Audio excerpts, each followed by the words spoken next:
Ito ang isa kong experiment, yung aking anti-liab o splash proof na pansaklob sa ating kalan. So yan ang performance ng aking kalan.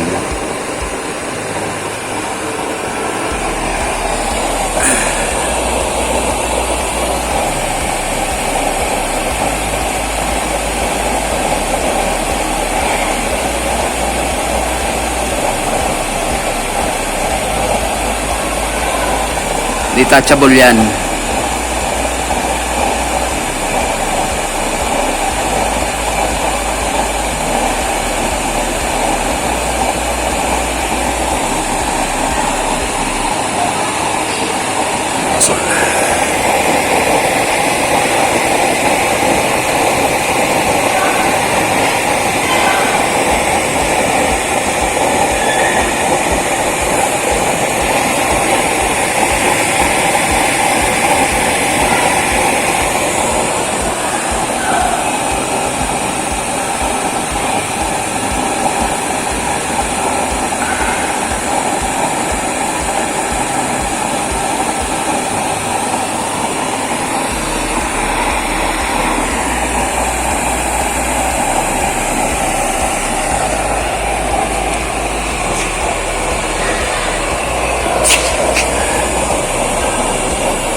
Okay, ito yung bago kong anti-liab.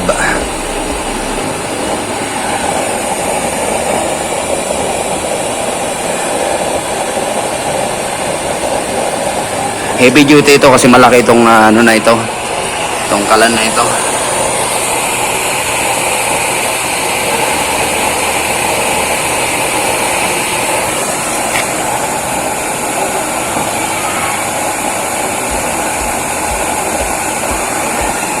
Next time, susubukan ko itong magpakulo. Papakuloan ko to, tapos papaapawang ko. Titignan ko yung effectivity nito.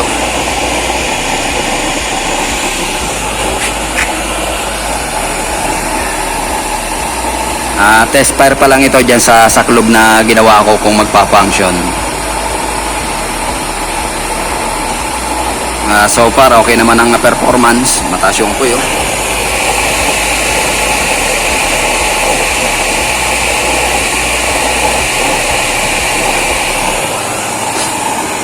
Okay naman ang performance. Blue flame yung nanggagaling sa pinakailalim.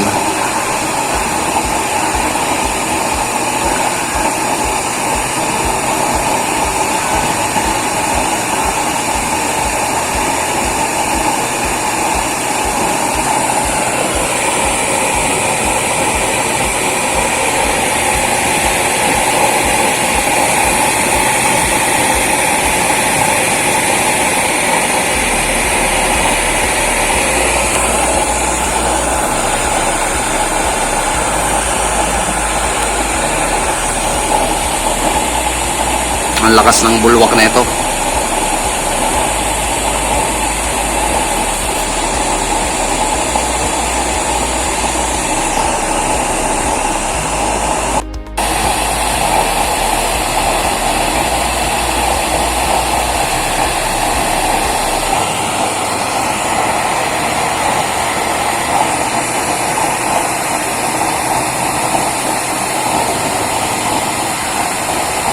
Test fire lang ito. Tinitignan ko lang kung magpa-function yung cover na pang anti-splash proof. Then ang susunod na gagawin ko rito, sasalangan ko naman ito. Titignan, magpapakulo ko, then papaapawang ko. Titignan ko kung effective itong may ganitong cover para sa splash proof.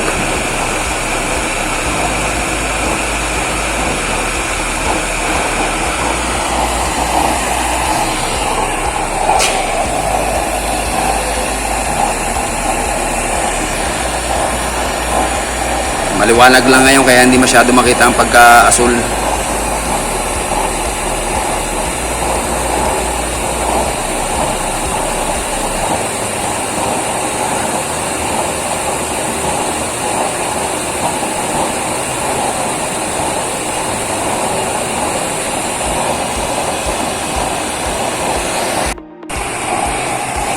Okay, so itinodo ko yung setting.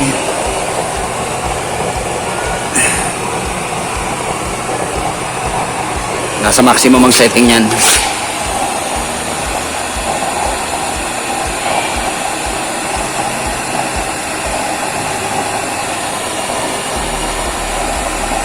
Yan ang performance kapag ka nakatodo ang ating setting ng blower.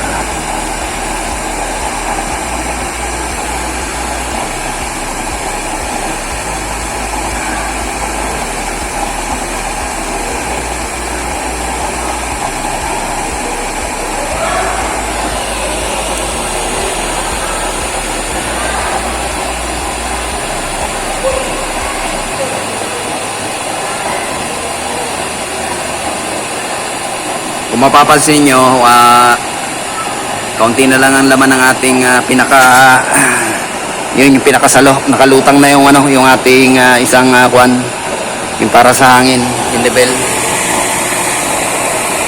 So kukunti na lang ang laman yan sa loob. Nasa na lang 5 mm yung taas siguro. Kasi ang total performance talaga niyan, kinakailangan na kasing level niyan. Ito ay malalim na, hindi na siya nakasayad sa langis, kaya ibig sabihin yung laman niyan sa chamber mababa na rin, kasi yung allowance sa binigay ko dyan ay 10 mm yung lalim ng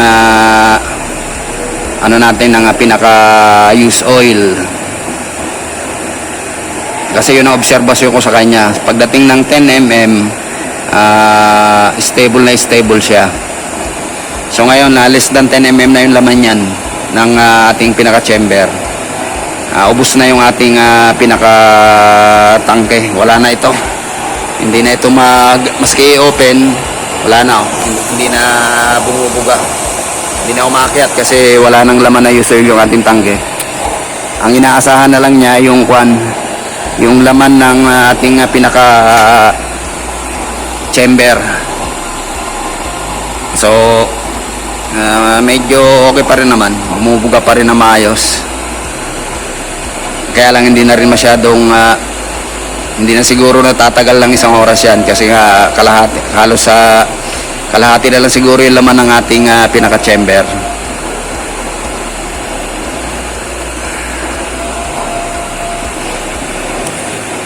Tinesting ko lang yung pinaka-cover na yan, yung nasa taas. Ang design ko na yan ay splash proof. Then yung ngayong gumagana na siya, ang susunod naman na testing ko dyan, paapawang ko yan. Magpapakulo ko ng tubig, dinahayaan kong umapaw ng umapaw. Titignan ko ang performance niya kung may violent reaction o wala. Ang pinaka-importante, tinignan ko kung gumagana ng maayos, kung masusuffocate ba, kung lalabas ba yung apoy sa mga butas na ginawa ko. So yun ang mga hinahanap kong result, kung anong kalalabasan. Ngayon nakita ko okay naman, bumabaybay naman sa bawat gilid at lumalabas dun sa butas. So parang okay yung ginawa ko na ito.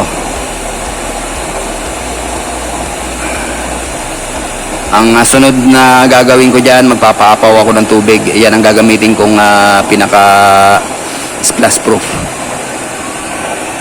Ubusin ko na lang yung langis niyan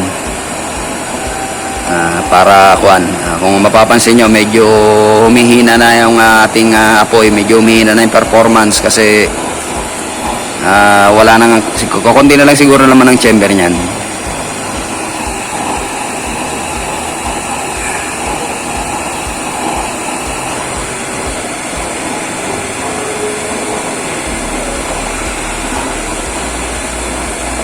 Hayaan ko na lang muna na ma-drain yung langis niyan para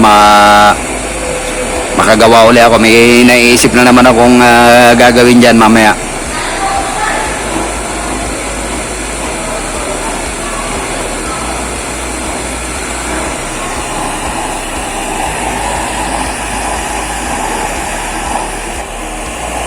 Okay, so hanggang dito na lamang muna uli. Tinesting ko lang yung pinaka-cover na pang anti-splash proof ko para malaman ko kung effective ito, kung gumagana, kung hindi siya nasusuffocate. So sa performance niya okay naman. So ang next step na ito, magpapakulo ako ng tubig gamit itong ano na ito. So okay naman. Okay, so hanggang dito na lamang muna uli. Until then,